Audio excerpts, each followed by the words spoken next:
Y muy buenas tardes para todos en casa. Va a estar signada por todas las repercusiones y pasos a seguir en torno al caso Besossi. Hoy el directorio del Partido Nacional ya emitió un comunicado sobre su postura frente a estos temas. Lo vamos a estar abordando en instantes nada más. Pero antes vamos a arrancar con otro tema. Nos está acompañando en este momento el diputado del Frente Amplio, concretamente del EPP, Gabriel Otero. Bienvenido. Muchas gracias. Quien fuera, si no me equivoco, el impulsor, ¿no?, de la propuesta de que se le rindiera homenaje en el Parlamento al Bebe Sendik, lo que generó mucha polémica, una gran resistencia y de hecho no se logró la aprobación de esta solicitud. Después pasó a un homenaje en una plaza, se está estudiando, no sé si eso sí tendrá buen curso, que se pueda llamar con el nombre de Sendik a esa plaza. ¿Qué pasa con la figura de Sendik que generó tanta resistencia y tanta polémica? ¿Cómo reflexiona usted? Bueno, efectivamente la conmemoración de los 100 años del Bebe Sendik la impulsó el Frente Amplio. Me tocaba a mí hacerla, digamos, hacer la primera oratoria, junto con el Partido de Identidad Soberana, al cual aprovecho a saludar ese apoyo que nos dio el doctor Salles. Porque entiendo que el debate como tal que se dio en Cámara luego lo ameritó. Esperábamos poder pasar a una sesión específica de homenaje o conmemoración que finalmente no se dio. A la pregunta de por qué Sendik genera, digamos, esta discusión, yo creo que no la genera Sendik. Yo creo que la genera la falta de visión de la historia, y yo el otro día decía un poco en serio, un poco en broma, cuando queremos hablar de historia reciente en Uruguay tenemos que mirar los 200 años, porque es una nación que que está en pañales en muchos aspectos, y no mirar la trayectoria y el pensamiento de Sendik sería lo mismo, y no soy irónico, que no mirar lo que fueron los hechos de la Revolución de las Lanzas, la Revolución de Quebracho, es decir, ¿cuánto estamos separando ahí? 30, 40 años. Un chasquido, la nada misma. Entonces lo que pretendemos es que el pensamiento de Sendik en este centenario sea el gran impulsor de los distintos, de los diferentes. Sabíamos que nos íbamos a encontrar en el Parlamento con objeciones, algunas más serias que otras, pero eso nosotros no lo rehusamos en ningún momento, si no, no lo llevaríamos al Parlamento. Bien, hagamos el ejercicio. ¿Le parece? Vamos a preguntar, y que sean breves, es como un arranque nomás reflexivo. ¿Quién fue el Bebe Sendik? A ver qué surge de acá. ¿Quién fue, Pepe? Bueno, un dirigente que representó a mucha gente y que organizó la lucha armada. Bien. Para vos, Pablo. Un estudiante de Derecho que no logró recibirse, no se recibió por voluntad propia. Un dirigente sindical de lo que después se llamaran los Cañeros, fundador posteriormente del MPP, encarcelado 12 años y posteriormente un escritor en el cual tenía su autoría foquista y gabarista, que puede ser apreciada de una forma o de otra. Para vos, Eleonora. Un militante social, alguien que inspiró a algunas generaciones, que tomó el camino de la revolución por las armas y que generó un mito alrededor de él que me parece que está bueno verlo con la perspectiva que lo decía Gabriel, y creo en eso, ¿no? O sea, ¿por qué vemos que está mal la palabra revolucionario hoy en día y no le damos la cabida que tiene que tener con una perspectiva histórica? Bien. ¿Para vos, Pauletti? Para mí fue un terrorista que organizó una lucha armada contra la democracia. Bien. Con instituciones democráticas instaladas. ¿Rubianes? Quiero que resuman los compañeros del panel de enfrente, digamos. Creo que fue un luchador social, un procurador que se insertó en una realidad social compleja como los arroceros en Rocha o los cañeros en Artigas, que peleó por derechos en lugares derechos laborales que hoy nos parecen normales, pero que en esa época no existían, y luego derivó en ese cuestionamiento al orden social, en el cuestionamiento vía lucha armada para cambiar esa realidad. Valentina. Un dirigente sindical que atenta contra la democracia y que en definitiva para llevar a cabo sus ideales elige las armas y no las urnas. Bien, entonces tendríamos que poner a debatir cuándo o qué opinamos de la Revolución Armada y hasta cuándo le damos validez en un contexto histórico y cuándo no, porque algo que trae nuestro invitado es, y de hecho no solo nuestro invitado, muchas voces plantean, bueno, pero entonces, ¿qué hizo Aparicio Saravia?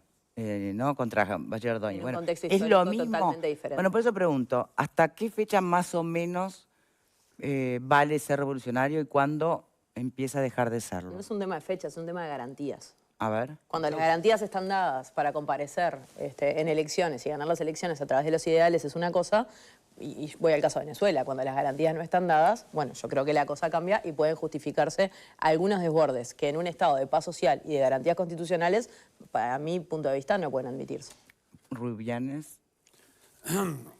Bueno, ella ha citado, Valentina ha citado dos situaciones. O sea, hoy actualmente, de acuerdo a eso, sería válido en Venezuela la lucha armada para derrocar a Maduro, un dictador y un tramposo electoral. En ese caso sería válido. Estaríamos en el 2025 validando la metodología de lucha armada. En otro contexto uno piensa que no. O sea, yo estoy de acuerdo que hay un tema de contexto en el cual se puede justificar o no, y para lo cual hay que analizar muy detenidamente las realidades social y política en cada instancia. En el año 71, por ejemplo, después de las elecciones, el Partido Nacional, el director del Partido Nacional, declaró que había habido fraude electoral. Lo declaró el Partido Nacional a través de su directorio. Eso podía llevar a justificar la lucha armada de los blancos en el 1971, como en el año 97 o en 1903 cuestionaron otras resoluciones estatales. Por lo tanto, es bastante más complejo que una consigna analizar los contextos respectivos. Paletti. Acá lo que importa son las causas. Una cosa es hacer, y obviamente el contexto histórico. Simplemente hacer una mención a lo que decía él recién, que el directorio del Partido Nacional haya denunciado fraude electoral en 1971, no significó que fuera a tomar las armas. Lo que hizo fue hacer la denuncia y encauzarla por las vías correspondientes que le daba la ley y la Constitución para hacer ese reclamo, como efectivamente ocurrió. El firmante de la denuncia incluso fue Aparicio Méndez, que después fue el dictador. Por otro lado, no podemos comparar lo que fue la lucha de Aparicio Saravia con lo que fue la lucha del señor Sendik. ¿Por qué no? Y El entre muerto otras no cosas, se puede por instintos comparar. históricos distintos. 2.800 muertos Arabia. Y justamente No se puede comparar. Saravia luchaba por la representación, proporcionalidad, en fin, por la democracia que tenemos hoy. Cuestionando a Valle. No importa quién cuestionaba. Y por el Estamos hablando de la las causa, el garantías voto electorales. secreto, las garantías electorales, todas esas cosas que dieron inicio a la república que hoy tenemos. ¿Y eso te parece más importante que la redistribución de la riqueza? Pero ¿a cuál distribución de la 40% riqueza? de la pobreza. ¿Me hablas de la de Cuba? Que si hubiese No, triunfado te la estoy hablando revolución... de la que había en la que- Uruguay si en hubiese ese momento. O sea, triunfado porque la es como que... revolución cubana, Es vamos a como que hay entenderlo. revoluciones que justifico y revoluciones que no justifico. No. O métodos para la revolución. Son contextos en los que se dan. Contexto son lo que se dan y las contextos causas. que se dan, y hay contextos también regionales e internacionales que no los estamos teniendo en cuenta cuando, porque hemos hablado de todo esto de los 60, tardíos 60 y 70, bueno, pero estaba pasando algo también alrededor nuestro. Sí, Yo claro. no estoy diciendo, hay que salir a la guerrilla, como, bueno, ahora hay que salir a la guerrilla en Venezuela porque está pasando lo de Maduro. Yo no estoy proponiendo eso. Lo que estoy diciendo es, cuando hablamos de el set y el setting y del contexto, tenemos que verlo todo. Y por qué nosotros ahora podemos jugar de que tal revolución sí y tal revolución no? ¿Quiénes somos nosotros como para decir qué revolución debería pesar más o no pesar más? Pero- Lo que hoy creo que está bueno que hagamos es decir, acá hubo un hecho histórico. El Bebe Sendik fue parte de un movimiento que marcó la historia del Uruguay para algunas cosas buenas, para otras cosas malas. Fue una persona que pagó con la cárcel. O sea, metamos todo en el contexto también. Y me parece que estamos como agarrando y diciendo, no, bueno, agarró las armas, fue y pegó 3 tiros. Es un poco más complejo que eso. Complemento. Inspirada en Cuba. O sea que si la revolución de Sendik hubiese triunfado, hoy seríamos Cuba. No creo. Bueno, fue inspirada en Bueno, en igual Cuba. eso es contrafáctico. Y el ¿no? contrafáctico ¿Cómo no está... contrafáctico? No, sí, es Estaba contrafáctico. inspirada en la Revolución Cubana. ¿Y qué tiene que ver Y con quería instalar el régimen cubano en Uruguay. Era guevarista. También la lucha artiguista guevarista, estuvo fue inspirada en George Washington y no somos Estados Unidos. Pero, justamente, pero estamos Bueno. hablando de cosas reales. Y sí, O sea, también. en el error o en el acierto, había mucha gente que acompañaba esas ideas. Por algo tuvo mucha gente que lo acompañó. En el error o el acierto, el norte era ese, no podemos desviar. El norte era ese. Hoy seríamos Cuba. Bueno, me parece que... Digo, es desde el una punto de vista afirmación ideológico, que no Cuba atrás. que A ver, o reformulo que no a corresponde. ver, la pregunta. Algunos podrían haberlo sentido hasta provocador, que se planteara este tipo de homenaje en el Parlamento, Eso es justamente, ¿no? Pero sigue siendo, bueno, miradas personales.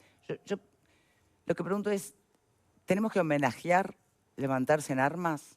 Yo sé que todos los contextos son distintos, pero ¿es eso lo que tenemos que homenajear? ¿Y en el Parlamento? Yo creo que, o por lo menos intentamos ser claros, que nosotros poníamos arriba de la mesa la conmemoración de los 100 años de Sendik y su pensamiento. A partir de eso, Sendik generó sin duda un montón de material escrito que está a la orden y lo pueden leer. Digo porque no va a dar el tiempo que tengamos acá para debatir eso. Y eso, hoy en día, por lo menos hay 3 de esas cuestiones que Sendik planteaba en los años 50, antes del coordinador y antes del propio MLN, que tienen que ver con la cuestión de la tierra, que tienen que ver con la deuda y que tienen que ver además con la democracia y los derechos. Si del Río Negro para arriba había latifundios, donde habían trabajadores que trabajaban por papel de astraza, ¿no creen ustedes que ahí había una razón para luchar y que esa lucha podía derivar en el marco teórico que quieran, a la máxima o a la mínima en un enfrentamiento? ¿No lo creen así? ¿Ustedes pensaban realmente que cuando Sendik se plantaba en los fogones, que además fue un trabajador, Sendik se insertó trabajando en esos lugares y empezó a plantearle las cuestiones relacionadas al aguinaldo, a la licencia, a tener seguridad social? No sé si es realmente tan difícil imaginarse un escenario de lucha. Entonces, a partir de eso, yo no quiero dejar los 60 fuera, pero hablen de los 50 y los 60 cuando Raúl toma la decisión, en vez de quedarse en la urbe, en Montevideo, tranquilo, donde se daba el crecimiento de la izquierda partidista, donde además los cuadros se formaban a través de los sindicatos, donde había una dialéctica bien diferente, él vio la injusticia. ¿Y sabés qué fue a hacer? Fue a decir, no es la Suiza de América, no es la Suiza de América. Acá ese cuento se encontró con los pueblos originarios, se encontró con los negros que habían venido del Brasil, en situación de semi-esclavitud. Hace 2 años acá estábamos discutiendo si era esclavitud o no que los niños trabajen en las plantaciones de tabaco. 2024 fue esto, no fue 2023, fue 2024. ¿Ustedes se imaginan ese contexto en los años 50? Creo que poner la discusión del terrorismo, de la violencia, sin ese contexto, sin lo que nos llevó a eso, es un error. Nosotros lo que intentamos, muy modestamente, es decir, bueno, el Parlamento puede discutir, dijera el doctor Gustavo Salle, de ideología. Lo puede hacer. ¿Yo qué voy a esperar? ¿Que el herrerismo aplauda a Sendik? Y no, No se puede voy a esperar eso porque Herrera, entre otras cosas, dio el golpe de Estado con Terra y tenía una filial nazi en Uruguay. Entonces, obviamente que está alejado el pensamiento del herrerismo del pensamiento de Sendik. No puedo aspirar a eso. Y no puedo esperar tampoco que las visiones más conservadoras del Partido Colorado lo defiendan. Pero, a ver, acerquémonos, porque yo te pongo el ejemplo de José Valle de Ordóñez, que no lo mataron porque finalmente después fue presidente, porque Santos intervino. Bueno, Saravia no corrió con la misma suerte. ¿Y eso que iban a tirarse con ondas, piedritas? No, ese era el contexto. En los años 50 estaban las condiciones objetivas para un levante, para un levantamiento, sin duda, mínimo, que luego terminó en lo que fue la Marcha Cañera y mucho después el MLN. Y los muertos, que Juan Martín Rodríguez leyó de una página militar, porque además revisé de la manera que lo expresó y la leyó SIC, textual, no son todos los muertos adjudicados a la misma organización, pero entre ellos puso a Trabal. Entonces, leamos un poquito, muchachos, vamos a ser serios. Saquemos un poquito esa cuestión tan beligerante que es el odio sin sentido. Hablemos de ideología. Claramente Raúl no fue un dogmático. Claramente Raúl en los 60 ya planteaba que lo del este de Europa no estaba tan bueno. Además tuvo críticas fuertes, ¿eh? El iluminado, ¿no? Eso es bastante público. Claramente Raúl discutió los libros de Lenin, los de Marx, leía mucho a Rosa Luxemburgo. Bien. Y ese pensamiento, y con esto cierro, Victoria, y te agradezco el tiempo, y ese pensamiento es el que motiva hoy día esa relación militante de por el otro, del ser uno más. Esa es la síntesis del pensamiento de Raúl. Bien. Ahora, y que no, por supuesto que no le quito ningún mérito a lo interesante que debe ser profundizar en esos temas, repasar, ¿no? Las cosas un poco más profundas y básicas y no quedarse tanto en las etiquetas que pone la historia o la perspectiva del tiempo.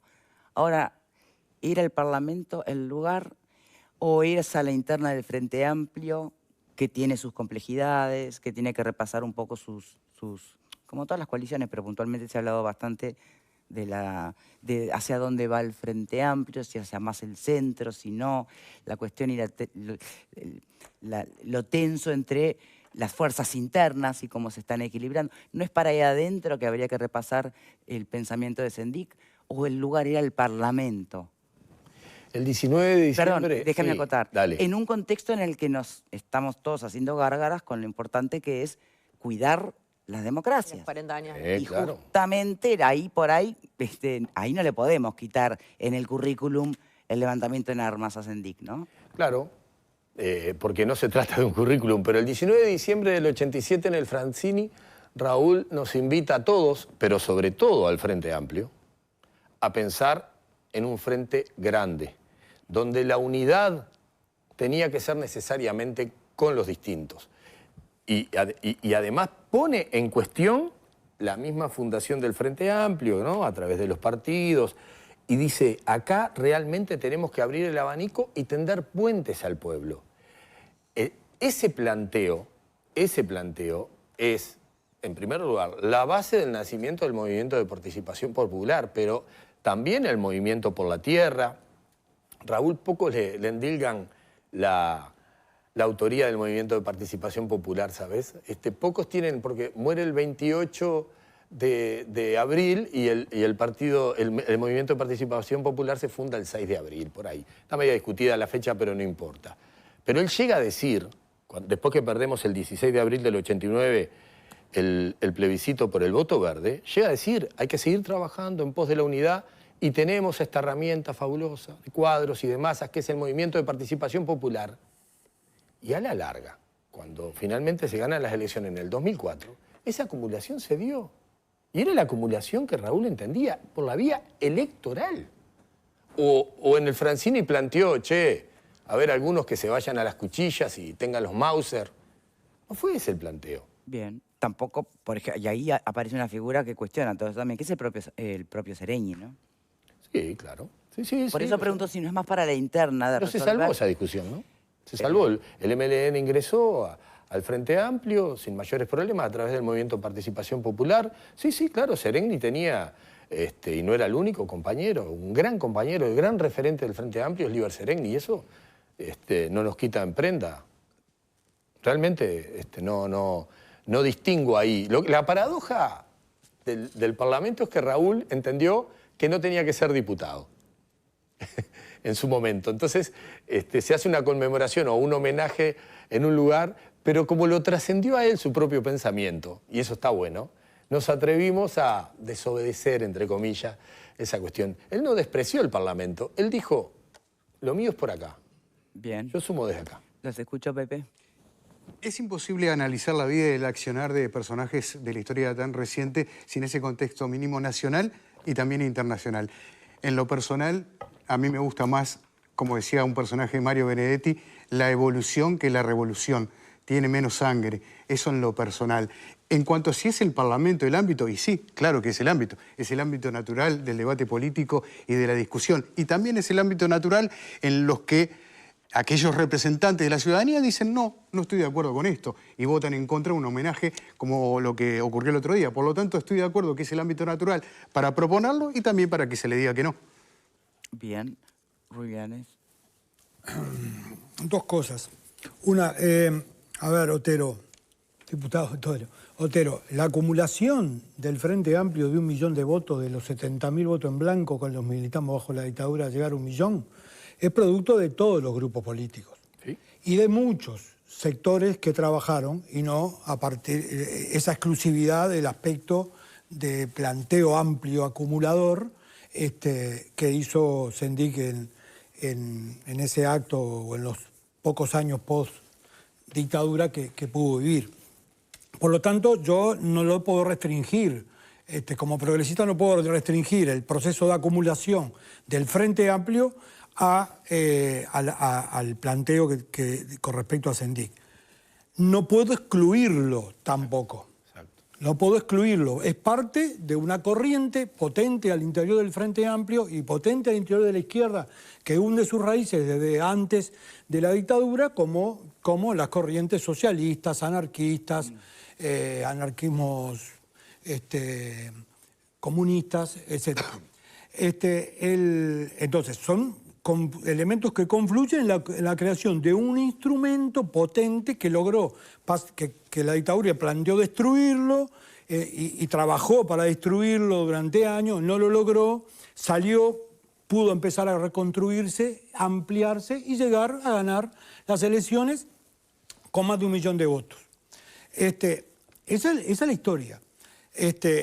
A su interior existen distintos compañeros, hay gente que obviamente los comunistas reivindican a Arizmendi, u otros, o a Jaime Pérez, sí, a Vivian Trías, que también es cuestionado a veces, o Gargano, o sea, distintas líneas, distintos líderes de los distintos sectores. De ese punto de vista está bien que sus respectivos sectores planteen la reivindicación de sus líderes históricos, como también es muy válido en los demás partidos políticos que reivindiquen sus líderes históricos. ¿Usted votaría en homenaje a Pacheco, por ejemplo? Yo creo que la pregunta viene a cuento, Victoria, porque estoy seguro que yo votaría un homenaje a Pacheco. Y es más, ¿sí? Cuando se dio en la Junta Departamental, año 2007, lo malo de ser viejo, ¿no? Estuve en esa discusión. Y recuerdo que finalmente, además, se dio, no había un mayor problema. Lo que, lógicamente, a la hora del debate nos iban a ver en la vereda de enfrente, ¿no? Hablando del Pacheco represor, de la medida pronta de seguridad, etc. Pero Pacheco no simbolizaba ni de sombra, ideológicamente, el Partido Colorado, ¿no? Es una opinión muy personal, ni de sombra. Pongo el ejemplo de Pacheco porque es fácil de resistirse. Está clarísimo, por eso digo, la pregunta está buena en ese sentido. Pero yo tengo que ser intelectualmente honesto, yo sé que Pacheco no representaba al Partido Colorado. El Partido Colorado era Selmar Michelini, era Álvaro Baggio, ¿no? Ahí hay que mirar bien. Pavoletti. Claramente no era ni Selmar Michelini ni Álvaro Baggio, porque la mayoría del Partido Colorado había elegido a Gestido como presidente, a Pacheco Areco como vicepresidente. Y estamos comparando a alguien que de alguna manera llegó al poder por el voto popular, ¿verdad? Porque es verdad, se murió Gestido, que era el candidato, y quedó, de acuerdo a las normas constitucionales, el candidato a vicepresidente, o el vicepresidente, mejor dicho, en ejercicio. Pero estamos comparando quien transitó por las normas legales, constitucionales y electorales para ocupar determinada posición. Que después su gestión, digamos, la ejecución de su programa y todo lo demás haya sido polémico, a ver, está fuera de discusión y me parece que ese debate es válido. Ahora, comparar Pacheco Areco con Sendik me parece que no, tampoco es válido. Tampoco es válido. Estamos hablando de cosas completamente distintas. El gobierno, el Estado uruguayo laudó que a partir del 68 no hubo democracia plena en Uruguay. Está Eso- laudado por el Parlamento Eso en es las una- leyes. Es una ley, una barbaridad, una ley Bueno. que debería ser derogada. Perfecto, tenés todo el derecho de plantearlo y reivindicarlo y postular y hacer campaña. Hoy existe eso como definición. Una barbaridad y por un tema económico, no por un tema histórico. Desde además. junio del 68. Lo peor, por un tema económico, ni siquiera por un tema histórico. Esa ley se votó por un tema de reparación económica. ¿Sabes lo que hizo el Es Partido peor Nacional cuando ganó el gobierno por primera vez? Lo primero que hizo fue tomar la decisión de hacer una ley reparatoria para los que habían quedado, para las viudas de 1904. ¿Sabe que sí? ¿Sabe que ni siquiera en eso fuimos nuevos? Hay que leer un poco la historia, ¿no? Hay que un poco ayornarse a... Pero no se a vaya que tan este lejos, país- en el 85 pasó.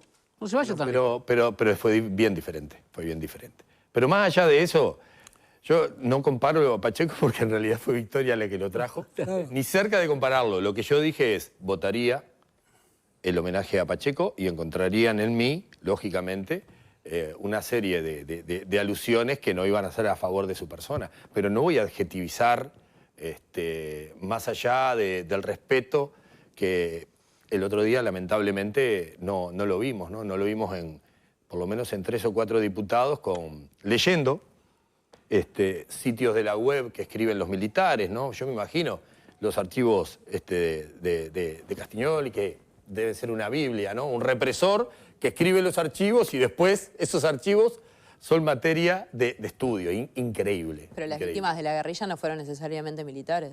Las víctimas de la guerrilla, Fueron civiles, las ¿no? víctimas de la guerrilla, todos los muertos merecen nuestro respeto. Y tienen todos. familiares también. Porque a tienen veces miramos familiares. solo un lado de los familiares y yo, que conste que los 20 de mayo quiero que obviamente se encuentren los desaparecidos, porque esas familias necesitan dar un cierre a eso, pero también hay familiares del otro lado. Comparto plenamente. Y yo tengo un matiz con el invitado, yo creo que él muy hábilmente... Demostré varios. Sí, varios, seguro. Yo creo que muy hábilmente habla de la corriente ideológica o de la ideología, pero no de la forma. Y para mí la forma es bien importante. La militancia por el más vulnerable, por los derechos a los más rezagados, es lo que nos inspira a todos los que hacemos política. Al herrerismo. Es lo que mueve el herrerismo, es un pilar básico del herrerismo y lo traigo a colación porque él lo nombró. El problema, la diferencia es la forma.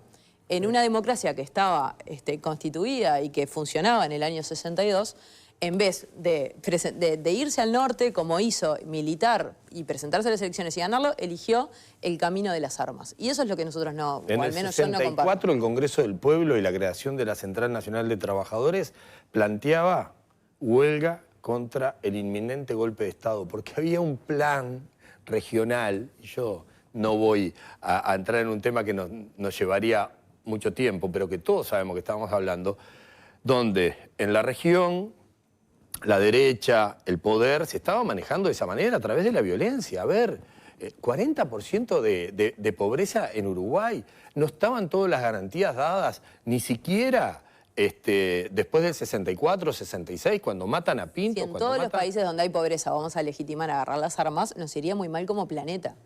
¿Y qué es lo que está pasando ahora? No está- El bueno, planeta está en guerra. ¿De qué hablamos? está en guerra, pero no por la pobreza. Está en guerra por ¿No? otras cosas, por intereses económicos. Bueno, está bien. Intereses económicos es igual a pobreza o riqueza de algunos. Bueno, eso Se para mí es equivocaba facilitar un... Che Guevara cuando les explicaba justamente que Uruguay no estaban dadas las condiciones Hizo una de para un levantamiento. Hizo una de de más. armas. No, ahí el Che. dijo la verdad. Dijo la verdad antes que le tiraran el tiro. Dijo Dijo eso la verdad. y acto seguido le tiraron un tiro. Posiblemente si le hubiesen tirado el tiro antes, no. Nada, digo. Yo tengo un profundo respeto por Ernesto Che Guevara y me atrevo a decir eso porque el relato es que él plantea eso en el Paraninfo, sale y lo quieren matar y matan al profesor. Entonces, y con todo el derecho el Che Guevara lo digo. Ahora, también ahí cuenta que el dogma y los líderes que en ese momento la izquierda a nivel mundial o por lo menos regional tenía, no contaban hasta las últimas decisiones. Claramente, no solo Raúl, sino otros compañeros van por esa vía, por una vía de acción militar y política que se descuelga posiblemente de otras opiniones. ¿Sí? Está bien. Y es más a favor de Raúl y de otros compañeros, de otros queridos compañeros que en contra. Por aquí, Pablo. La vida de un hombre es el todo, ¿no? En el caso de Raúl Bebe Sendik, desde su nacimiento en Flores hasta su muerte en París, uno tiene que analizar toda la vida. Como dije al principio, yo creo que aquí tendríamos tres etapas tendríamos. Tendríamos la etapa del estudiante de Derecho, el militante social por los derechos de los cañeros, que es cierto que está en una situación lamentable, eso es verdad, cualquiera que haya leído un poquito lo va a entender. La representación en el Congreso Internacional Socialista en el año 58, representando a Uruguay. Uno puede estar de acuerdo o no con las ideas políticas, es otra cosa, pero hasta ahí venimos bien. También es cierto lo que decías cuando toman por asalto el club de tiro suizo para robar unas armas allí en el 62, 63. 63. O 63, por ahí era, sí, está bien. Que las armas aparte no funcionaban porque eran de colección. Bueno, ahí va. Y algún otro hecho violento más que podría ser o no una democracia plena, pero en definitiva era una democracia, y eso es lo que se cuestiona. Yo podré estar justificado no por mis ideas políticas de que puedo atentar contra un Estado democrático, semidemocrático, pero por el momento era democrático. Hasta que se escapa en el 71 de allí de Punta Carretas, de la cárcel de Punta Carretas, y es tomado nuevamente prisionero. También es cierto que estuvo 12 años preso, y fue uno de los últimos en salir, y también es cierto que fue sometido a cualquier tipo de tortura. Todo eso es cierto. Ahora, ¿cómo pasa el imaginario colectivo? ¿Cuál es el tema? ¿Líder campesino o líder guerrillero? Bueno, no, pero es que en realidad Sendik era un pensador sobre la economía. Que vos podés estar de acuerdo, ¿no? Escribió en el 86, en el 89. Y ojo, no lo estoy defendiendo con esto. Estoy haciendo un análisis objetivo, ¿no? El manual práctico de economía y no recuerdo alguna otra. Pero digo, escribía fundamentalmente sobre economía. Pero no es menos cierto que claramente tomó las armas para defender ideales que en el momento era un país que estaba en una democracia. Media democracia, cuarta democracia, pero eso es lo que se critica, lo que yo considero que es un error y lo rechazo, y de pronto parte del Parlamento es lo que entiende que no es correcto. Tan sencillo como eso. A ver, existen dentro del Frente Amplio con respecto a este homenaje que se pretende hacer ciertas restricciones, ¿no? Eso es real, dentro de la fuerza política. Las tuvieron desde el momento que ingresó el MPP a la fuerza política. De hecho, hoy el gobierno y presidencia de la República no apoya este homenaje también. Es medio raro eso, ¿no? Porque el Pacha después también va al acto, o sea... Déjame agregarte una cosita. En realidad no se vota porque falta un diputado del Frente Amplio. Sí, Lima, que no estaba. Bueno. Pero es un problema del Frente Amplio que ustedes ya se encargaron de pegarle bastante al compañero que no va a trabajar, le dijeron. ¿Está? Y que por eso no salió No te ríes, que es verdad. Dijeron eso, ¿no? Acompaño todo lo que estás diciendo hasta ahora. En este contexto, en esa etapa de la vida de Raúl Sendik, es lógico, cuando vayas al Parlamento a proponer algo donde fueron electos en forma democrática, parte de eso lo van a rechazar. No. 2 más 2 es 4 en todas partes, ¿no? No me sorprende. Hay una cosa que es indiscutible y es que Raúl Sendik fue un líder. Y se conmemoran 100 años del nacimiento de un líder. Me parece que hay un poco de mezquindad en no aprobar este homenaje o este recordatorio de los 100 años de un líder como fue Sendik, te guste o no te guste. Creo que hay un poco de mezquindad en ese no recuerdo, pero también el homenaje lo hace el pueblo de Sendik en la plaza. Y creo que si vamos a los hechos, y la gente que a Sendik le importaba es la que estaba en la plaza y la que lo homenajeó realmente. Estaría bueno que en esto de celebrar la democracia, que en esto de tratar de que nuestras visiones toleren a las demás, en esto de discutir sobre ideología, que está muy bien discutir sobre ideología, no tenemos que tener miedo a discutir sobre ideología y a tener posiciones distintas, no tenemos que tener miedo a eso. Hubiese estado bueno que también el sistema político haga este reconocimiento, este homenaje en el centenario del nacimiento de alguien que fue un líder. ¿Esto cómo deja? Ahora vuelvo contigo, Pablo. ¿Cómo quedó el ánimo ahí en la Cámara después del rechazo? Nosotros tenemos un año, Victoria, tú lo sabes bien, muy importante, quizás el más importante, donde vamos a ir por el presupuesto, donde tenemos mucho que trabajar, donde hay mucha decisión que tomar, están surgiendo problemas, que no voy a entrar en polémica, pero que evidentemente además hay que ir solucionando, y esto en la Cámara no va a mellar el ánimo de trabajo que tenemos y las ganas que lo hacemos. sí es una situación que realmente, yo podría decir, me entristeció. Y no voy a adjetivizar mucho más que eso, pero lo cierto es que también se logró que Identidad Soberana diera los votos, se logró tener... ¿Usted qué tanto menciona ahora Identidad Soberana? ¿Realmente cree que puede ser un aliado para muchos proyectos más? ¿Para votar muchos proyectos más? Mire, Digo, ¿cuánto se valora el aliado, un aliado que despotrica y detesta a los políticos? Identidad Soberana quería discutir el tema o estaba a favor de que se recordara a Sendik, pero creo que por la razón opuesta. Igualmente, en realidad, me parece válido. En realidad justamente eso es lo válido. Porque en realidad él también lo planteó. Él lo planteó de esa manera. Yo voy a ser crítico, pero los votos los tienen. ¿Cómo no los van a tener?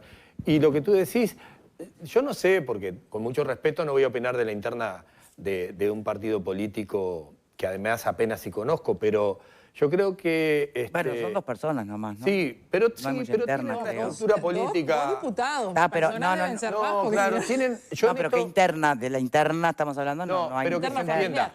Yo respeto, o sea, está el doctor Salle, sin duda, como líder, pero respeto mucho cuando alguien se organiza, forma un colectivo, logra las firmas, llega a hacer partido. No, en ese sentido lo digo, porque en realidad lo que tú decís, yo veo a... Porque esa es la forma de hacer política y de Por militar. supuesto, pero No la las respeto, sí, pero fue lo que hizo Sendik. Por eso. Se organizó, No. puso sus ideas, las expuso y después las llevó adelante.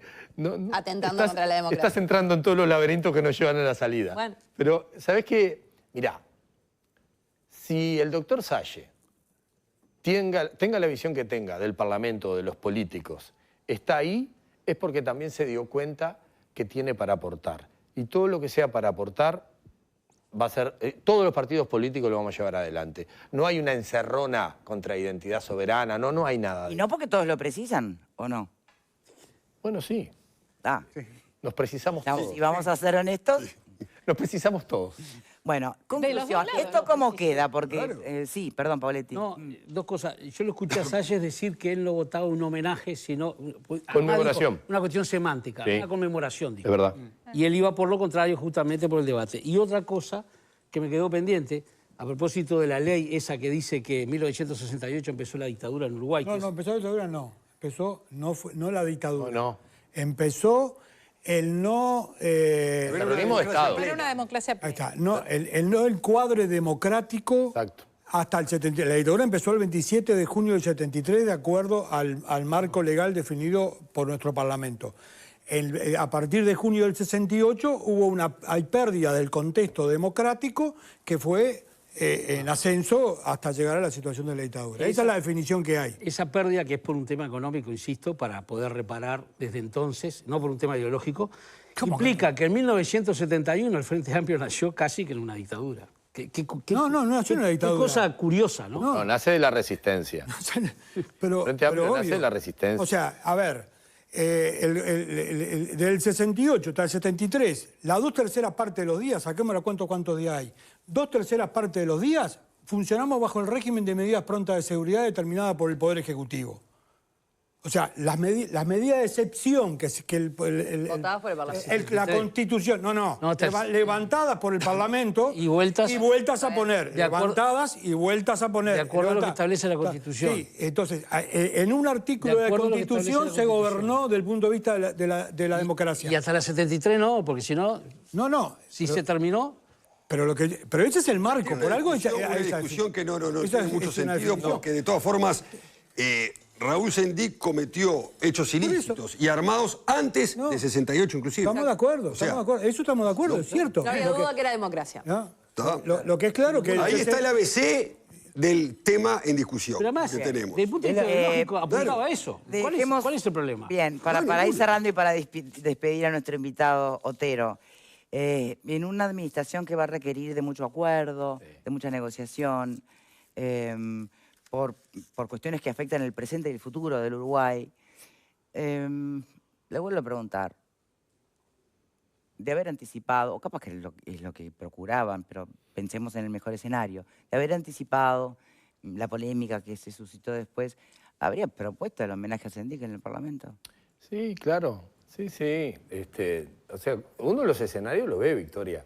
Nosotros entendemos que los 100 años se cumplen ahora y había que dar el debate y que no afectan nada, mucho menos debilita la democracia, ¿no?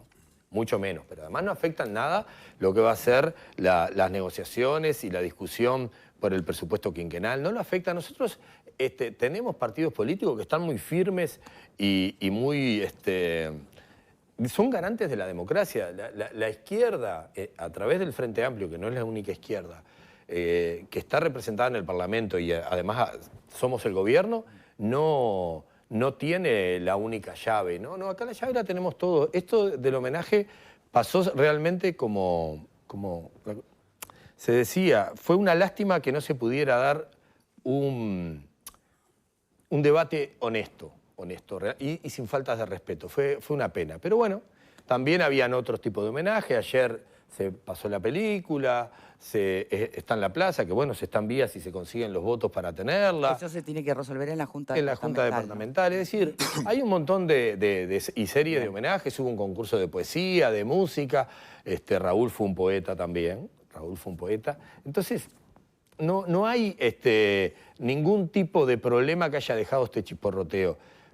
Yo agradezco realmente que me hayan invitado y agradezco la cordialidad de todos, porque creo que todos nos plantamos desde un lugar diferente o parecido, pero con una visión de la historia que no desconoce a Raúl. Ninguno acá lo desconoce a Raúl y eso para mí es central. Para mí no, para nosotros, y sobre todo para aquellos que están en la comisión de conmemoración de los 100 años, es central. Raúl, después de Raúl, no nació otro Raúl Sendic, no nació. ¿El hijo no le hizo honor? No voy a entrar en ese tema, no voy a entrar. A Raúl que le mando un saludo, que estaba saliendo de un problema de salud importante. Ah, bueno, ¿qué se sabe de su salud? ¿Está bien? Está bien. Tengo entendido que está bien. Bueno, para despedirlo, Otero, ¿por qué no pasamos el chivo? aviso? Sí, vio que dije aviso, los chicos. Bueno, porque es pronto, es ahora el 27. Acá tenemos.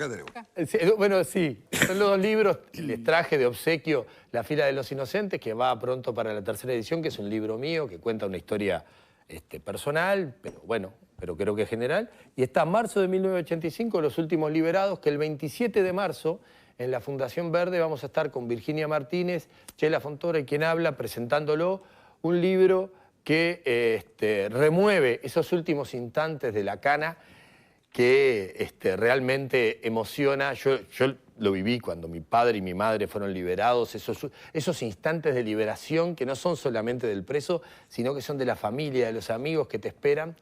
El 27 de marzo, Fundación Verde, gracias, Victoria.